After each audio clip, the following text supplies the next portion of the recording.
अच्छा जी, आज का जो टॉपिक है ना वो है नस्ला टावर के मुतासरीन। लेकिन उससे पहले मैं बात करूँगा आईने पाकिस्तान की। क्या ये जो मोटी किताब है आईने पाकिस्तान, ये क्या कभी किसी गरीब के लिए खुली है, किसी आम पाकिस्तानी के लिए खुली है, या ये तब खुलती है, इसका आर्टिकल, इसका कानून सिर्फ तब रिलीफ देता है जब बात किसी मशीर की आती है, जब बात किसी जर्नैल की आती है, या जब बात किसी ब्यूरोक्रेट की आती है या वजीर की आती है। मुझे आप एक बात बताएं, आइन का आर्टिकल 9, आइन का आर्टिकल 10A वो क्या कहता है? वो कहता है किसी भी पर्सन की जो सिक्योरिटी है वो स्टेट की जिम्मेदारी है। 10A कहता है फेयर ट्रायल होना चाहिए, जो जुर्म साबित हो उसकी सज़ा होनी चाहिए। 10A क्रिमिनल पे भी, क्रिमिनल प्रोसीजर पे भी अप्लाई होता है, सिविल में भी होता है। अच्छा, बात करने का मकसद ये है कि नस्ला टावर के जो मुतासरीन हैं, जब 2021 में उसको गिराने लगे थे, उन्होंने बहुत चीखो पुकार की, उन्होंने बहुत बोला कि ये हमारे साथ ज़्यादती हो रही है, आप बचाएं हमें।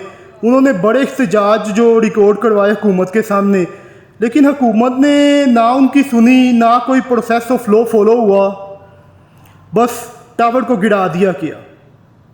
वो लोग, एक आम पाकिस्तानी, अब वो झगड़ा नहीं कर सकता स्टेट के साथ, कोई बंदा झगड़ा नहीं कर सकता, वो चले गए अदालत में।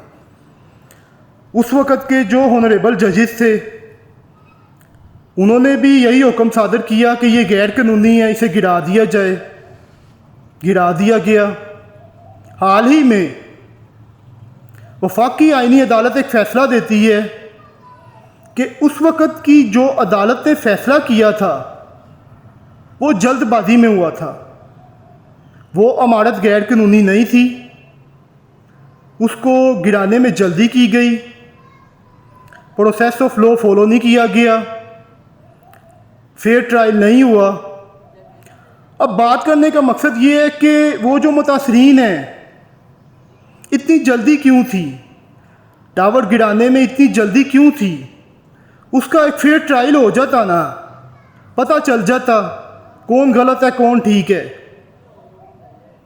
लेकिन अफसोस की बात यह है कि हमारी जो आइन की किताब है वो सिर्फ तब खोली जाती है जब किसी बड़े को रिलीफ देना होता है, तब उसके जो तमाम आर्टिकल हैं वो सामने आ जाते हैं, तब उसकी तमाम शिकें जो हैं वो खुल जाती हैं, वो बता के पढ़ के सुनाया जाता है कि ये शिक रिलीफ देती है, ये शिक रिलीफ नहीं देती। लेकिन अफसोस की बात यह है कि पाकिस्तान में कानून की जो पासदारी है वो सिर्फ रिलीफ उनको दिया जाता है जो वज़ीर हैं, मशीर हैं, जर्नैल हैं, मतलब कि जो करप्ट लोग हैं। आम पाकिस्तानी के लिए यहाँ पे कोई रिलीफ नहीं है। अब देखें, फ़ैसला आ चुका है वफाकी आईनी अदालत का, में भी उन्हें कीमत मिल जाए, उन्हें रिलीफ मिल जाए, उनकी जो इमारत थी उसके उन्हें चार्जेस भी मिल जाएं, पेड हो जाएं, लेकिन उस वक़्त की जो उनकी इमोशन थे, उनकी जो कीमत थी, क्या उन्हें वो मिलेगी? क्या उन्हें जो एहसासात थे उस वक़्त के उनके वो मिल पाएंगे? उन तमाम अफसरान को सज़ा मिलनी चाहिए जो इसमें मुलव्वस थे उस वक़्त के, जिन्होंने रिपोर्ट तैयार की थी कि वो गैर कानूनी है। उन्हें तमाम अफसरान को सख्त से सख्त सज़ा मिलनी चाहिए कानून के मुताबिक। शुक्रिया।